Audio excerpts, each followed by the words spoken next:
Hi, David. Hey, Nina. Welcome to True Liberty with the Equestrian Pedestrian, and I have no idea what we're talking about today. I wanted to ask you what you felt, or what feelings come over you when I call a horse livestock. Well, when I think of livestock, I think of food. Animals that are used for food. Yeah, cows, chickens.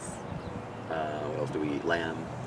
You do know that there are people that do eat horses. I do know that. Is it banned in the USA? I don't think we eat them here, although there was somebody had done a DNA thing. I'm not going to mention what burger chain it was, but one of the burger chains, there was a small percentage of horse meat in it. Yep. Yep. So no, I don't think horses are livestock. I don't really think that that's appropriate to call any animal livestock. Yeah. When you're stock, what are you? You're a commodity. You're something that goes on the store shelves, right? Well, unfortunately, yeah, that's where we are in our developed world. So stock would be like, oh, here are those blouses that I ordered from France. I'm going to hang them in my shop. That's my stock. Or vegetables can be. So yeah, my stock just came in from my grocery store. My stock is the vegetables, the fruits, the canned goods. Stock. I'm going to say the word humanize because that's the word that we have. Right. It dehumanizes to use the word stock. So what it does is it takes away the fact that horses, by calling them livestock, you're taking away the fact that they are sentient beings, that they are intelligent, that they are sensitive, that they are creative, that they have all sorts of feelings and all sorts of wisdom and so much to offer from their amazing personalities that are colorful and interesting. And you're making them a can of soup when you call them But stock. who calls them? I never heard that before. Who calls them? Our friends who take a lot of issue with the awareness raising, people that do ranching and cowboy and rodeo really consider cows and horses the same. Horses are livestock to those people. I would love to hear in the comments anybody that does any ranching or cowboying or rodeoing that doesn't, and that stands up to people and says, you know, that term is a little bit derogatory. Is it really common? Oh, yes. Okay. Oh, yes. I don't know this world. I get reminded all the time, remember, ma'am, they're livestock. Well, maybe the government or some sort of faction still refers to them because of some old law book, you know, that's on the laws as livestock. But they're as much livestock as, you know, your dog. Yeah, people eat dogs places too. So does that make them livestock? No, they're your family pet. They're part of your family. And so are the horses. They're a pet. They're a loved one. They're part of your family. A lot of people, though, use their horses for work. What do you think about that? I think that's fine if you treat them right. If you don't work them all day long, if you give them equal amount of love and attention outside of working, so they don't just feel like, oh, okay, I'm just a slave. Do you feel like most of us actually benefit from having a job? Because I do. Yeah, it brings fulfillment. It helps balance your time from. If you had no job, then you just have free time all day, and if you work all day, you have no free time. So that's a great way to put it. So I think that it is nice for everyone to have a job, whether you're a dog or a horse or a human or really anybody, to have something that is your mission during the day. Your purpose, thank you, your purpose. I think it's important for all of us, but what you said is it depends on how you're being treated. If you're going to go to a job and be mistreated, no breaks, and abused possibly, and exploited, then it's certainly better to have no job at all. If you're going to have a really bad job with a really bad boss, who's not treating you as if you have any other worth or value than being their employee, that's not going to be a very satisfying job for anybody. Absolutely. So I use horses for something, as you know. We have an educational center, and the horses are my co-teachers. So they have the same job that I do. I'm trying to teach, and they're helping me teach. But I now try to make I've always tried to make their job better, and always try to think of ways to make their job better by taking away things that make it not so good. So by going bitless, by going spurless, by going whipless, by making sure that my students have control over their body parts before I send them around the arena to be flapping on somebody's back or yanking on the reins, that they have control over their position, so keeping them on the lunge line longer and taking them much slower so they learn body control, and then they learn about the horse and learn about communication, to try to make the job of my school horses easier. And also, you told me the treats and the incentives. Treats are a huge part of it. You know, Bella sees those little kids coming, and she's excited. She sees a carrot walking into the barn aisle. Money. Yeah, for us it'd be money, but for Bella, she can't wait to come out for that lesson, because she knows it's you know, there's so many good things about it for her. So many good things about it for her. Also, too, my school horses get an enormous amount of turnout. I worked for a man who did not believe in turning the horses out at all. Even the school horses? Nope. No turnout for them at all. So they went from... They didn't get any time outside? No turnout, David. I thought you said at least 30 minutes every... No, he did not believe in turning the horses out at all. At all. They went from... They gave like 5 lessons a day, so they had plenty of exercise. Oh, man. But they never had any turnout at all. I'm learning so much bad stuff. And how about the overworking? That's... Our horses go out for no longer than an hour and then have the rest of the day to be churned out.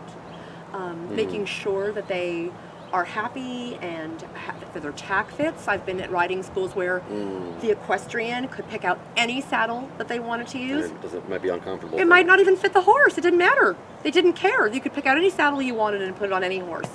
So there's ways to make the horse's job easier. So if you want to use... my job doing these videos, I'm learning all this terrible, cruel stuff. It's so painful emotionally. I'm sorry to traumatize you, but can you imagine the trauma that they are enduring? Yeah, it's way worse. But man, it's hard learning some of these things. I'm like, what do you mean no turnouts? That's so cool. I hate to break your beautiful innocence, David. I'm not acting for the camera. This is really, it's hard to hear. Yeah, it is. So would you call that exploitation? Yeah. Absolutely. Even just having a horse for your own benefit and not giving it time outside is exploitation, let alone the schooling. What about the ranchers who say, well, I can't use an ATV or a helicopter or any other kind of equipment to do my job. I have to use a horse. What would you want them to know? What would you want to be able to tell them or talk to them about? Well, obviously the theme of what we're doing is, I'm asking you, can they do the job without a whip, spurs, a bit, and any other restrictive devices? Yes, I believe they can. What if they say, no, for what I need to do with the horses or with the sheep, I need to have full control over my horse. Time is money. I would say... How advanced are the moves that they're doing? I would say you have been brainwashed to feel that way, that you should at least experiment to see if it is something that will work, because that's the only reason I got here. I thought, well, let me see for myself. And it worked. And it worked. It worked great. All of it works great. It just sometimes maybe takes a little bit more time or a little bit more thought or a little bit more effort. To train and condition and to get the practice, the responses that you're hoping to get.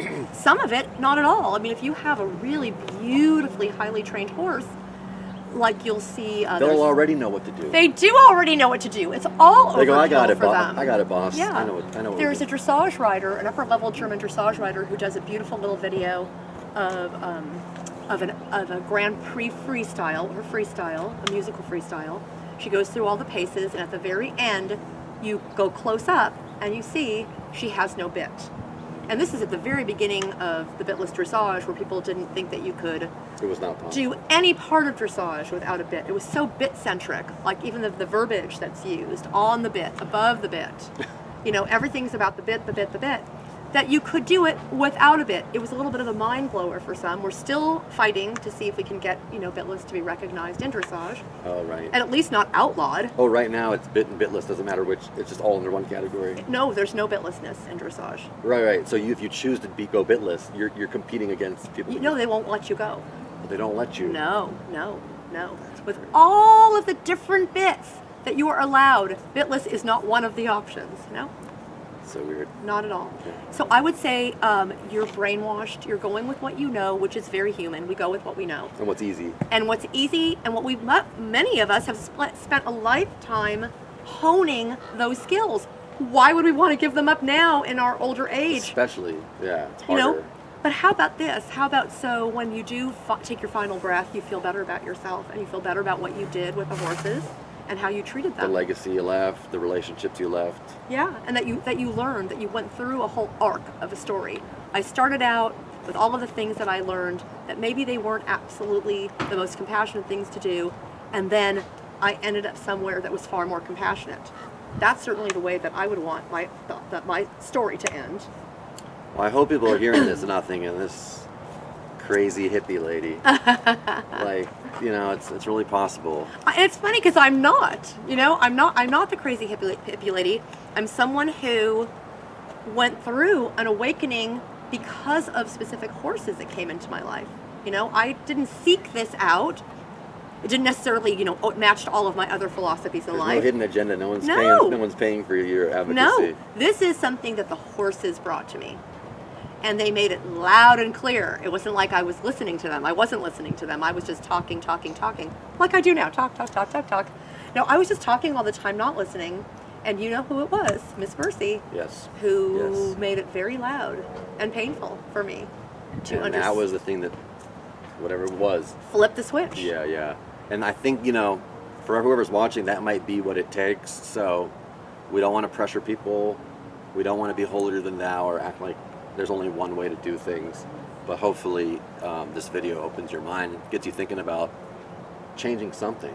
Yes, and treating the For the horses. horse. Yeah, and coming at the horses with the idea in mind about any equestrian, any horse person knows how smart they are. You can live in denial all day long, but we all know. I didn't tell you this. Yesterday, Mercy turned the water on for herself and was drinking out of the hose. No Yes. way. Yes. This way. one? Yeah. Right there. I'm like, now I've seen everything. You know how smart they are. I know you do. You can't be with them for as many hours a day as you are, unless you have created a horse that is so shut down and is afraid to show you how smart it is, which that happens.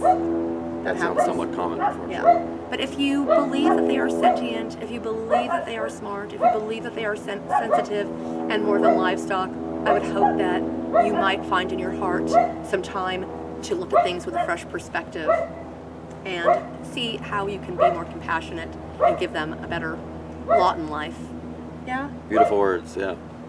David, thank you. Thanks, Nina. This is a good one. Yeah. Interesting. Yeah. Interesting. Leave your comments. Let us know where you are on your road. Tell us if you think she's a crazy hippie lady, or if you gave up some of these practices, or if you want to give up some of these practices. Please reach out, write some comments, talk to us on Facebook. And I don't even eat granola, so there. What? I don't eat granola. What does that mean? Oh, the hippie.